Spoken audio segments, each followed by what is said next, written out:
할렐루야. 153 저녁기도에 오신 여러분들을 주님의 이름으로 환영하고 축복합니다. 오늘 이 기도의 시간은 능력의 시간이 됩니다. 이 기도의 시간은 회복의 시간이 됩니다. 이 기도의 시간은 예수 그리스도와 함께하는 시간입니다. 할렐루야. 이 시간 우리 같이 하나님 앞에 먼저 찬양했으면 좋겠습니다. 보소서 주님, 내 마음은 선한 것이 하나 없습니다. 그래서 주님 마음 나에게 허락하여 주시옵소서. 우리 같이 믿음으로 고백하며 찬양했으면 좋겠습니다. 보소서 주님, 나의 마음에 선한 것 하나 없습니다. 그러나 내 모든 것 주께 드립니다. 사랑으로 안으시고 나 새롭게 하소서. 보소서 주님, 나의 마음에 선한 것 하나 없습니다. 그러나 내 모든 것 주께 드립니다. 사랑으로 안으시고 나 새롭게 하소서. 주님 마음 내게 주소서. 내 아버지 주님 마음 내게 주소서. 나를 향하신 주님의 뜻이 이루어지도록 주님 마음 내게 주소서. 내게 사랑을 가르치소서. 당신의 마음으로 용서하게 하소서. 주의 성령 내게 채우사 주의 길 가게 하소서. 주님, 당신 마음 주소서. 주의 성령 내게 채우사 주의 길 가게 하소서. 주님, 당신 마음 주소서. 주님 마음 내게 주소서. 주님 마음 내게 주소서. 내 아버지 주님 마음 내게 주소서. 나를 향하신 주님의 뜻이 이루어지도록 주님 마음 내게 주소서.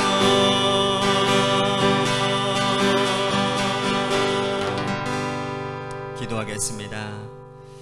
하나님, 우리에게는 선한 게 하나도 없습니다. 그래서 구한 것은 주님의 마음입니다. 하나님, 주님의 마음으로 우리들이 살아 주님의 뜻이 이루어질 수 있도록 하나님 붙들어 주옵소서.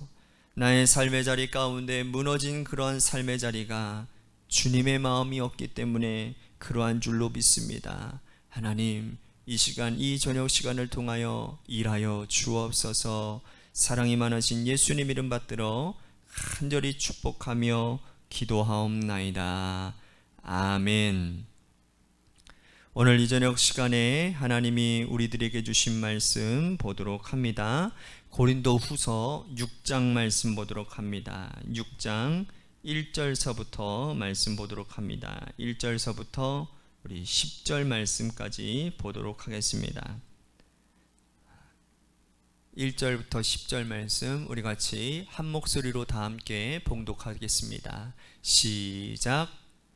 우리가 하나님과 함께 일하는 자로서 너희를 권하노니 하나님의 은혜를 헛되이 받지 말라. 이르시되 내가 은혜 베풀 때에 너희에게 듣고 구원의 날에 너를 도왔다 하셨으니 보라 지금은 은혜 받을 만한 때요 보라 지금은 구원의 날이로다.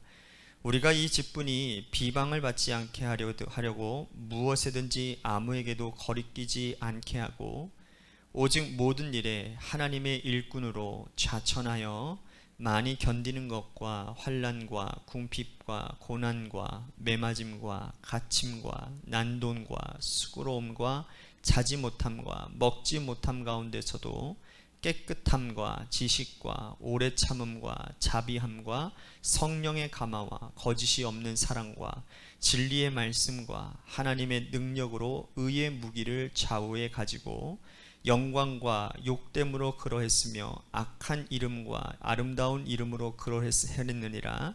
우리는 속이는 자 같으나 참되고 무명한 자 같으나 유명한 자요 죽은 자 같으나 보라 우리가 살아있고 징계를 받은 자 같으나 죽임을 당하지 아니하고 근심하는 자 같으나 항상 기뻐하고 가난한 자 같으나 많은 사람을 부유하게 하고 아무것도 없는 자 같으나 모든 것을 가진 자로다. 아멘. 오늘 이 저녁 시간에도 하나님의 은혜를 사모하셔서 이제 나오신 여러분들에게 하나님의 신령한 은혜와 축복이 함께 하시기를 바라겠습니다. 오늘 이 기도의 시간 여러분들에게 회복과 역사가 일어나는 시간이 되는 줄로 강력하게 믿으시기를 바랍니다. 연예인들이 자기 분야에서 인지도를 얻고 또 인기를 얻은 후에 정치에 입문하는 경우들이 간혹 있습니다. 그죠? 그는 이미 드라마나 영화를 통해서 맡은 배역으로 사람들에게 자신의 얼굴을 알렸기 때문에 상대적으로 정치에 입문하기가 수월합니다. 또 당선될 가능성도 그만큼 높습니다. 하지만 드라마나 영화를 통해서 그가 대중에게 자신의 모습을 알린 것은 그의 본 모습이 아닐 걸 경우들이 많이 있습니다. 왜요? 이미지를 통해서 만들어내기 때문이죠. 사람들은 그의 본 모습을 보고 사랑한 것이 아니라 드라마나 영화에서 그에게 드러난 배역에서 나타난 이미지를 보고 그를 몹시 사랑했을 것입니다. 다행스럽게도 그가 정치력을 발휘하면서 그의 본 모습과 이미지가 일치한다면 그나마 행복하고 다행스러운 일이지만, 그러나 형실 정치에서는 그렇게 만만치가 않죠. 정치 세계에 발을 딛고 자신이 있는 모습 그대로 노출되어지고 드러나게 될 때, 그때도 대중들이 그를 사랑할지는 미지수이기 때문입니다. 오히려 그의 본 모습과 드라마와 영화에서 나타나는 이미지가 완전히 구별되어지고 차별화되어져서 다를 때에는 그를 더 증오하고 미워하고 정치 혐오만 더 깊어질 수 있습니다. 여러분, 정치 자체는 사람에게 좋은 겁니다. 그들의 문제를 해결해주고 세상이 바뀌어지도록 도와주고 나라가 한 단계 더 발전하게 되는 디딤돌이 되는 정치는 아주 좋은 것입니다. 하지만 정치인들 때문에 백성들이 정치 자체를 혐오하게 될 가능성이 있습니다. 지금 이 시기가 그렇잖아요. 그렇죠? 선거도 부정하고 마음속에 누구를 뽑지 않겠다라는 마음을 가지는 것은 오히려 나라를 퇴보시킬 가능성이 높기 때문입니다. 이와 같은 원리가 여러분 우리의 신앙생활에도 고스란히 적용되어지는 겁니다. 여러분, 복음이 얼마나 좋습니까? 그죠? 우리를 죄와 죽음에서 건지시고 구원해 주신 그 복음, 그리스도의 십자가의 복음, 그 복음이 없었더라면 우리는 아마 소망 없는 자처럼 세상의 죄에서 종노릇하며 살아갔을 겁니다. 그런데 복음을 전하는 자들이 오히려 복음의 걸림돌이 될 수도 있다라는 거예요. 교회가 복음의 걸림돌이 되고 중직들이 교회의 목회자들이 아무것도 모르는 성도들을 오히려 복음 전파의 걸림돌이 될 가능성이 굉장히 높다라는 거예요. 바울이 이를 잘 인지하고 있었습니다. 그래서 그는 자기 자신에게 가혹하리라 만큼 스스로 책짓질을 가하는 거예요. 스스로 오히려 사람들이 자신의 모습을 보고 걸려 넘어지는 일이 없기를 바라며 스스로 하나님 앞에서 자기를 복종시키고 최선을 다해서 복음 전파의 일꾼이 되었다라는 겁니다. 그런데 외부적인 요인이 발생한 거예요. 자신은 스스로 자신을 복종시키며 열심히 나아갔지만 유대에서 온 어떤 사람들이 고린도 교회를 뒤집어 놓는 겁니다. 사도 바울의 사도성을 의심하게 할 만한 각종 소문들, 확인되지 않은 이야기들, 이것들로 오히려 바울이 전한 복음을 훼손시켰다라는 거예요. 성도들은 흔들렸고 성도들은 미혹당했습니다. 이것이 바울에게는 굉장히 가슴 아픈 일이었어요. 고린도 교회를 어떻게 개척했고 또 고린도 교회를 어떻게 섬겼는데 교회가 오히려 걸림돌이 되어 넘어지는 것을 보고는 사도 바울의 마음이 너무나도 아팠다라는 거예요. 그래서 그는 자신의 사도권을 적극적으로 변호하고 있습니다. 또한 오늘 본문에서는 은혜가 중요하다라고 강조를 하고 있습니다. 1절과 2절 보십시오. 우리가 하나님과 함께 일하는 자로서 너희를 권하노니 하나님의 은혜를 헛되이 받지 말라. 이르시되 내가 은혜 베풀 때에 너희에게 듣고 구원의 날에 너를 도왔다 하셨으니 보라 지금은 은혜 받을 만한 때요 보라 지금은 구원의 날이로다. 하나님의 은혜를 헛되이 받지 말라라고 권면합니다. 지금이 은혜 받을 만한 때요 지금이 구원의 날이라고 선포하고 있어요. 오늘 이 시간이 은혜 받을 만한 시간이요 지금 이 시간이 우리의 인생을 우리 교회를 구원하는 시간인 줄로 믿으시기를 바랍니다. 하나님의 은혜가 위로부터 물 붓듯이 부어지는데 사람 때문에 그 은혜를 받지 못하는 고린도 교회 성도들을 안타깝게 여겨서 바울이 이거를 권면하고 있다라는 겁니다. 하나님의 은혜가 위로부터 부어지는데 확인되어지지 않은 소문들, 바울의 사도성을 의심하게 할 만한 각종 이야기들 때문에 여기서 수군거리고 저기서 수군거리고 오히려 정작 받아야 될 은혜를 받지 못하는 안타까운 성도들을 향하여 다른 거 살피지 말고 확인되지 않은 소문 귀 기울이지 말고 위로부터 부어주시는 하나님의 은혜에 집중하라고 말씀을 하고 있는 겁니다. 사실 우리가 바울이 권면한 이 권면이 우리에게도 적용되어지지 않습니까? 교회는요 사람들이 모이는 곳입니다. 그러다 보니 말이 많을 수밖에 없어요. 때로는 이곳에서 수군거리는데 귀를 기울이는 거예요. 또 저곳에서 말을 하는데 마음을 열다 보면 정작 우리가 집중해야 될 하나님의 말씀과 은혜를 놓칠 때가 많다라는 거예요. 여러분 신앙생활의 기본은 뭔지 아세요? 수직적인 하나님의 은혜입니다. 이거 먼저 세워져야 됩니다. 하나님과 나와의 관계, 그리스도와 우리의 관계, 이것을 먼저 붙들고 나아가야 우리는 확고한 믿음의 반석 위에 설 수 있는 겁니다. 눈에 보이는 사람들, 그들이 쏟아내는 수많은 정보들, 그 이야기들에 귀를 기울이고 마음을 빼앗기다 보면 여러분 정말 받아야 될 은혜 받지 못하는 은혜 받지 못하고 멸망의 길로 갈 수밖에 없다라는 거예요. 그러니까 교회가요 자꾸 사람의 이야기들로 가득 채워지면 그 교회는 망하는 겁니다. 그런데 이 교회 안에 하나님의 은혜만 선포되어지면 이 교회는 살아나는 겁니다. 할렐루야. 요한복음 5장에 보면 38년 동안 베스다 목가에서 병낫기를 구하는 병자가 있었어요. 예수님께서 베데스다 목가에 가셨어요. 그 사람이 병이 오래된 줄 아셨죠? 그래서 주님이 그에게 묻습니다. 너가 낫고자 하느냐? 참 엉뚱한 질문 아닙니까? 병자에게 낫고자 하느냐고 묻는 거예요. 근데 낫고 싶단 말을 예수님께 이 사람이 하지를 않는 게 더 웃긴 거예요. 낫고 싶다란 말을 하는 게 아니라 주님이 지금 자신 눈앞에 서 있는데 나를 고쳐달라고 하는 게 여러분 수직적인 은혜를 기대하는 거 아닙니까? 그런데 그 수직적인 은혜를 기대하지 않고 오히려 주변 사람들을 원망합니다.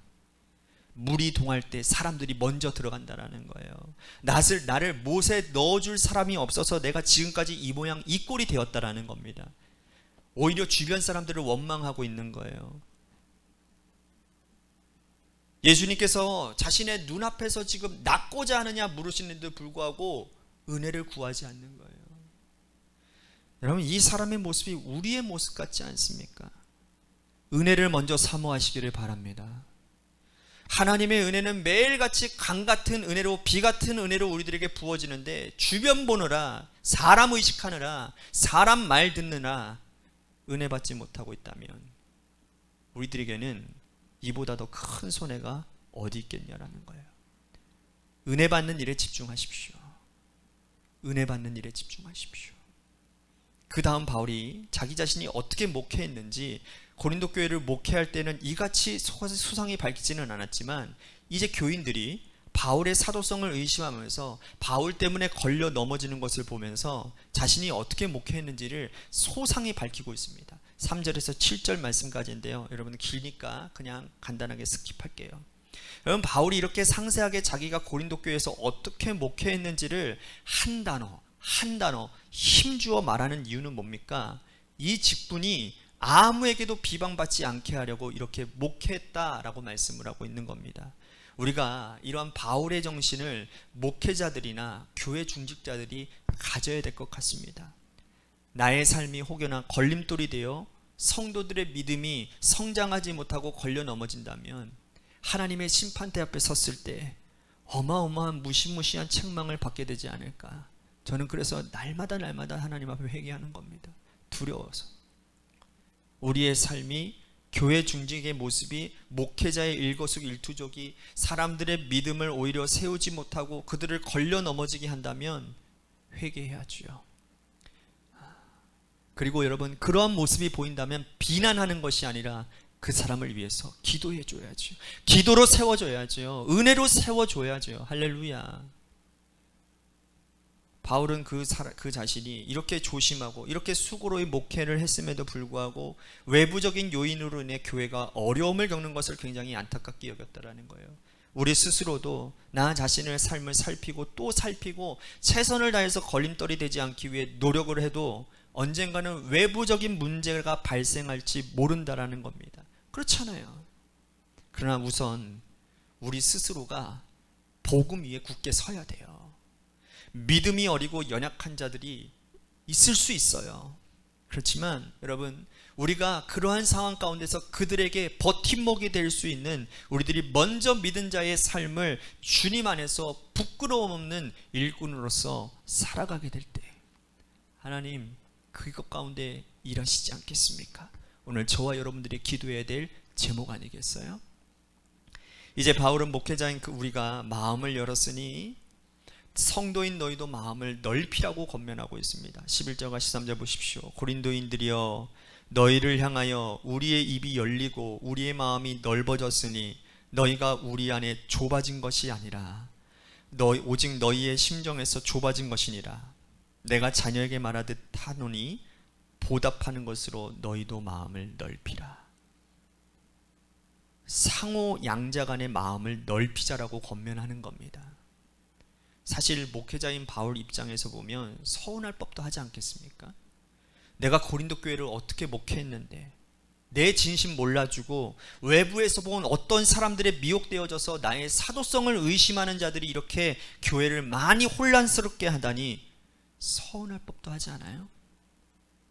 그런데 바울과 실라와 디모데의 목회자들이 우리가 먼저 너희를 위해 마음을 넓혔으니 너희도 이제 우리를 용납하고 마음을 넓히라고 권면하고 있는 겁니다. 모든 오해가 풀렸다면 마음을 넓혀서 이전처럼 돌아가고 교회를 새롭게 하자라고 권면하고 있다는 거예요. 여러분, 마음을 넓게 해야 되는 이유는 오직 한 가지입니다. 복음 때문입니다. 복음 때문이에요.